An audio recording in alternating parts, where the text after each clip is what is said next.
Mia's mom pulls out a newspaper with the local band and the boy on the cover while the families are eating breakfast together. Mia is thinking about Adam while the rest of her family is talking about what to do for the day. She thinks back to when she met him and says that he was the right person for her. It jumps back to the first time Adam saw Mia. Mia's friend walks into the classroom and tells her that Adam has been asking about her. She doesn't pay much attention to it because she doesn't believe her friend Kim. Mia tells Kim not to take a picture of him when they go into the hallways, but Kim does it anyway. Adam comes up to Mia one day when she is at her locker, and talks about himself. He asks her out on a date and says he has tickets to see a cellist. Adam takes the fact that Mia is shocked as a yes. It goes from the past to the present. Mia has sent in an application to Juilliard and is waiting for a letter to find out if she got in or not. She fell in love with the cello when she was in the 2nd grade and found one by accident in her classroom. Even though her parents supported her, they couldn't stand it. The family is driving on snowy roads when the worst happens in a split second.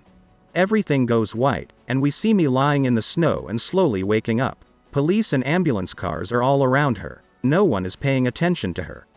She sees her parents' car on the side of the road, but she also sees herself on an ambulance bed, about to be taken to the hospital.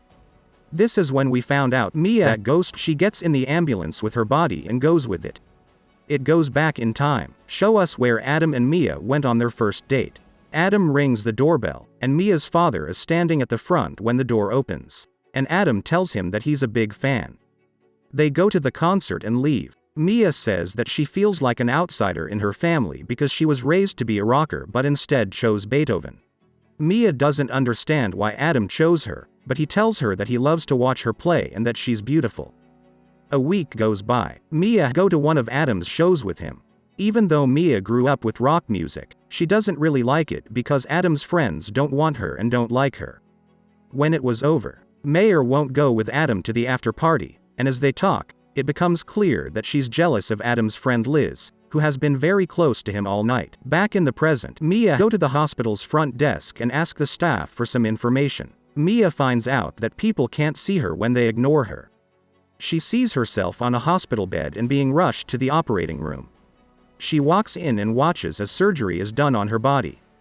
One of the nurses whispers in her ear that she has the power to decide whether she wants to live or die, so she has to make a choice. Kim and the grandparents of Mia show up at the hospital and ask for their family. Mia and her dad are still in the operating room. We don't know anything about her mother, but her brother Teddy is fine and is going to get a CT scan. Mia hears the doctors talking and finds out that her parents have died. This is the saddest thing that happens. She is heartbroken, and all the good times she had with her family come flooding back to her mind. She goes quickly to Teddy, right away, and hears good news. Since Teddy has been through a lot of hard times, Adam runs to the hospital in a hurry to find Mia. Mia's spirit rushes to her as she tells her to wake up for her brother. In another memory, Adam has helped Mia get ready for college. The couple wanted to live together and be close to each other, among other things. Adam's success meant that he had to go to other cities to do shows. Adam goes back on the road, but Mia worries that he won't reach out. She tells her friend all about it. When Adam's number comes up on the phone, he is at an after party and can't really hear her, so he hangs up the phone. Mia is a little bit hurt, but she decides not to do anything about it because she knows what he is supposed to do. The next morning, Juilliard sends Mayer a letter. She got the chance to try out. She goes to Adam's shed to tell him what's going on. From there, things only get worse. Adam doesn't like it when Mia tells him that she has applied to Juilliard. He is shocked and doesn't know what to say, but he doesn't lose his cool. Adam and Mia get into a fight at one of the band's shows back in Portland. Adam is too busy with his fame to pay much attention to his girlfriend. Mia gets mad and decides to wait for Adam by the truck.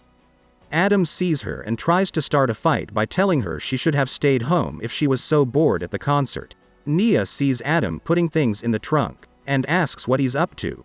Adam says that he has to go to Seattle because he has a show the next day. Mia is surprised, so she asks him what their plans are and when they're going to hang out. At this point, Adam loses it. He tells her that they had plans for college, but she ruined everything by applying to Juilliard. He even calls her a liar. She tries to defend herself by saying that she hasn't thrown anything away, but Adam turns her own words against her. She fights back, saying that it's not fair that he gets to follow his dreams while she doesn't. Adam tells her that she lied to him and that he doesn't want that. He then gets into the van. He tells her to go do her own thing and let him do his own. Over the next few days, Mia checks Adam's social media to see what's going on with him. She can't stop thinking about him, and everything reminds her of how close they were. When Mia gets home one day and goes to her bedroom, she sees Adam there. She asks him what he is doing there, and he points to the ceiling. Adam had pictures of the jewelry haul in San Francisco that he had printed out, where she was going to try out. He did that so that she would see it every day and it would be easier. Mia is happy, but she is also tired. She tells Adam in a loud voice that she has no idea what he wants. Adam says he's sorry and that he doesn't want to lose her. Adam says he will change after Mia tells him she loves him. For her birthday, he gives her a bracelet with a cello and a guitar on it to show that they both love music. We see me as her spirit as I look over her body and think about what the nurse said. She is in a tough spot because she doesn't want to wake up an orphan, but she can't let go of the past either. We see me at her Juilliard audition. Her grandpa being by her side helps her. She is scared, but she does what she needs to do. She starts to play somewhere. She plays better than she ever has before. Her grandpa opens the door and gets a good look at her on stage. Her grandpa takes her home after the audition. Mia can't leave because her grandpa stops her. He tells her that she, like her dad, has something special, and he wants her to know about it so she doesn't make the same mistake he did with her dad. Mia goes to Adam's shed the next day to tell him about the audition. She tells him that she did better than she ever has and that she felt like she was possessed. Adam tells Mia that she might get into Juilliard, which she doesn't really believe. She feels sad that she and Adam won't be close anymore. Mia's spirit sees Adam departing and bids farewell to him, but little did she realize where he was headed. It cuts to the past when New Year's Eve is being celebrated. While spending New Year's with each other, Adam begs me to promise him that they would spend their next New Year's Eve together. Mia says that, even if they're not physically together, he would always be with her. Adam doesn't like the response. Mia doesn't want to promise anything like that to him, and Adam explains that they both know where their relationship is headed. Mia returns home and finds her parents with their friends rejoicing. Mia's mom observes that she's depressed and orders everyone to go to another room. Mia starts weeping and reveals that she and Adam had split up. They're both moving in opposite paths.